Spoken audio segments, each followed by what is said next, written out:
Africa. The name is familiar to many Americans, but they only know it through their television screens, newspaper ads, which is usually wars, diseases, and hungry children begging for food. They need to know more than the media projects about the continent that they came from.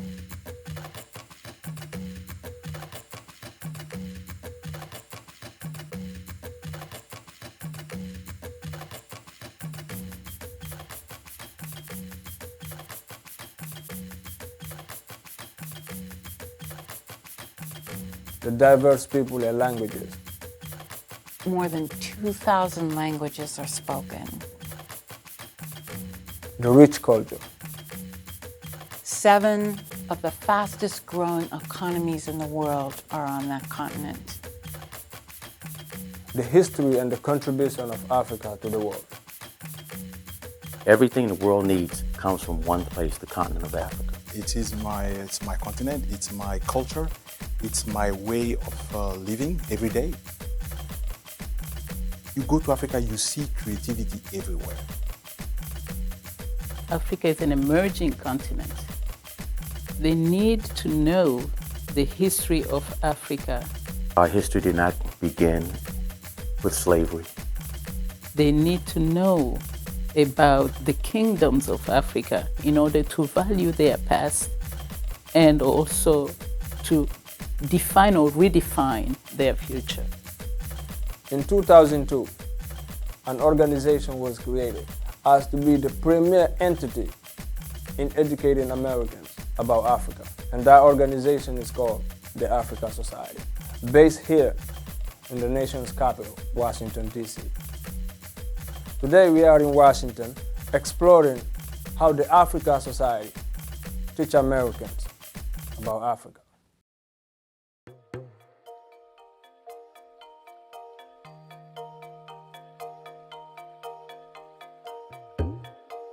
There's something very strange that happens when I go to an African country. I don't feel different there. I don't feel like I'm a color. I feel accepted. People see me and they say, Africa, you, the Africa Society, how did you get involved in this? Because clearly I'm not African, although all of us came from Africa at one point or another. There's a place where you're born called home. You know it, I mean, you have your family there.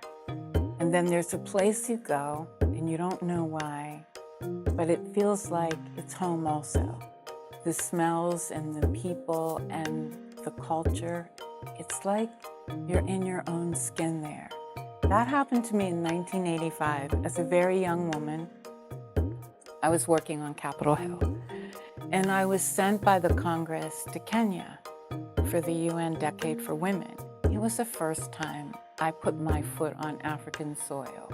When I saw the market women, when I went to the parliament and saw, the parliament in session, and when I looked at the physical beauty, and when I saw all the buildings that were in Nairobi, I thought, everything I know about this continent is a lie, or at least overblown, exaggerated. So I went back. I immediately changed my career focus. Well, I began with the National Summit on Africa. The National Summit on Africa was the largest mobilization in the history of the United States behind Africa. And out of that came the Africa Society. It came from one of the recommendations from the National Summit on Africa that said that in order to create change in American perceptions about the continent, this continent of 54 countries, that they had to learn more about it, learn from the time they were in elementary school through high school and university. And so that's how the Africa Society was created, to try to fill that need. The mission of the Africa Society then is to educate all Americans and through partnerships make sure that people understand the cultures, the histories, the economies of the 54 countries that comprise that vast continent.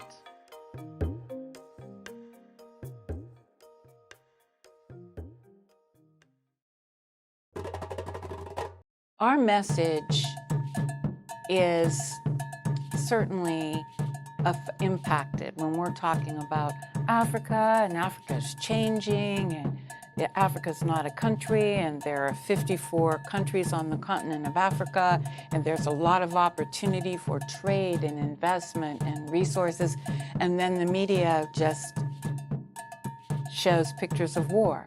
Not that there isn't conflict on the continent of Africa. Not that there aren't challenges in terms of the Ebola like we've just seen. Those challenges are there, but it's just like portraying an entire continent, the continent of Asia, for example, and coloring it with a broad brush. Mass media very often is a factor in promoting some of the stereotypical notions. Question what you know about Africa. Maybe it's not what you think it is, and it's something different. It's very sad that that curricula is outdated. And I'll tell you why. It's not only about Africa. I mean, it gives African Americans a sense of where they came from. And they hear about slavery, how they were brought here to this country as slaves, but they don't know about the kingdoms in Mali. They don't know about the rich heritage that is Africa. They don't know that Africa is the cradle of civilization. They don't know that everything that they touch in this country, so many things come from Africa daily. To understand that rich tapestry is vital. Well, you change it by using everything at your disposal to go beyond the classroom. Just because something is left out of the curriculum does not mean you're not obligated to put it back in. Use the resources that are available to you in-house and outside. But young people need to know what the actual role of Africa is in the education of not just African American children or Africans from abroad, but the entire world. People want a voice. People want to be heard. I don't believe that Africans have no control. If we don't like the story somebody's telling about us, we need to tell our own stories. It is a continent that is responsible for a lot of things that we need every day of our life. Every day of our life. If you will take Africa out of the equation, a lot of our technology is almost impossible. A lot of our way of life is almost impossible. A lot of the knowledge we have, how the sun rises and how the sun sets, how far is the moon, they would all disappear. They need to know about the contributions that Africans have made historically, when you look at Kwame Nkrumah, when you look at Nelson Mandela. Now you see Ellen Johnson Sirleaf and so many leaders and what they mean. They need to understand that when you talk about Africa, that the images that they should have aren't the ones that are pervasive in the media, but in animals, although there is wildlife in Africa, and we know the beauty that is Africa. They also need to know that there are high-rise buildings in Africa, that there are universities in Africa, that there are, so many opportunities and enterprising people. People go to Asia to do business because there's a perception that, it's booming and China's booming. But Africa is booming too. The numbers bear that out, but that message is not being portrayed as well. And that's why the Africa Society is very important. We have a history that's older than the United States. We've made more contributions to the world than any other ethnic group in the world. And we need to put those things within the proper context and give acknowledgement to what the contributions of the continent has been to the world. Oldest libraries in the world. The birthplace of all your major religions. Philosophy, science, mathematics. It began in the first world of Africa.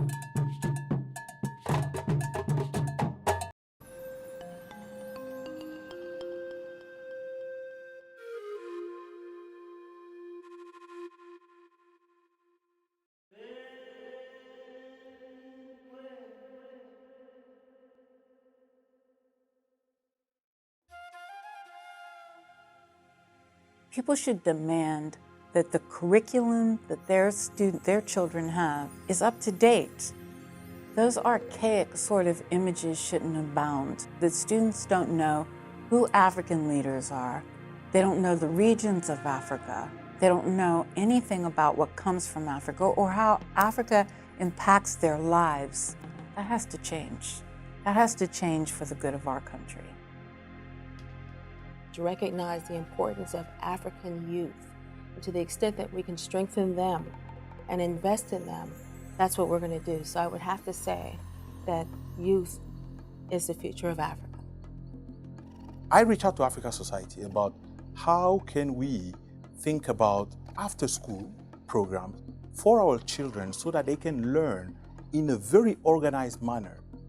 One of the programs that we have, the Teach Africa Schools for high schools and college students, it allows people to be impassioned about Africa, to experience it, question what they know, what they don't know, what they like about it. But if Africa, for me as an African, if we were to go looking at ourselves developmentally, if we're to interact with the world, we need the world to have a favorable perception about us. And that's why the Africa Society is very important to me, because it really is the ambassador. The Teach Africa program through the Africa Society is really put Africa for a lot of people on the map. People who really thought of Africa or continue to think of Africa as a country. The Africa Society helps to educate people in a very dignified manner. And part of my work is to work with organizations like the Africa Society to advance U.S.-Africa policy so that people know more about Africa at all levels. Organizations, of course, are run through contributions. And I hope that our organization continues to be financially solvent and viable so that we could do our work. We've had thousands of students throughout the country. That's critically important. One of the main challenges that I know that the Africa Society and other organizations that try to do good work are financing. Financing for these organizations is a challenge because everyone needs it. Everyone needs financing and support to keep doing the good work that they're doing. That makes it very difficult, again, to do the kind of work that the Africa Society does. You can only go so far without having the funds needed to expand a program or an organization, and that's crucial to the survival of it. I think Bernadette has done an excellent job with a very limited budget. But in order to do the things that needs to be done through the African Society, it has to have a functioning and extensive budget. There's so many things that can be done if they were able to actually take students to the continent, create exchange programs, and also expand on educational material that does not exist within the DC public school system. These people are not being paid a huge amount of money, but they really genuinely believe in their mission. They are a pillar in promoting the U.S.-Africa relationship. Africa Society represented that place, that forum where you could come and talk about Africa, where people could hear about Africa from the Africans themselves. We still have a lot of work to do to get Africa better known to the rest of the world.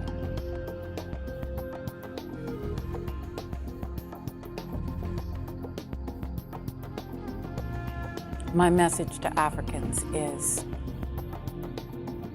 with all of your resources, with all of the intelligence, with all that you have because of all of the things that happened in the past, I would be at the forefront. I would be a driver for the future. There's a whole world out there beyond the Ebola, beyond the crises, beyond the conflicts. For people who don't know anything about Africa, it behooves you not to be ignorant about an entire continent. Go to Africa, see firsthand. Most people who have come out for the first time, It breaks all barriers in terms of what they thought they knew, what they think they would experience. I think there's nothing like experiencing Africa. It is life-changing.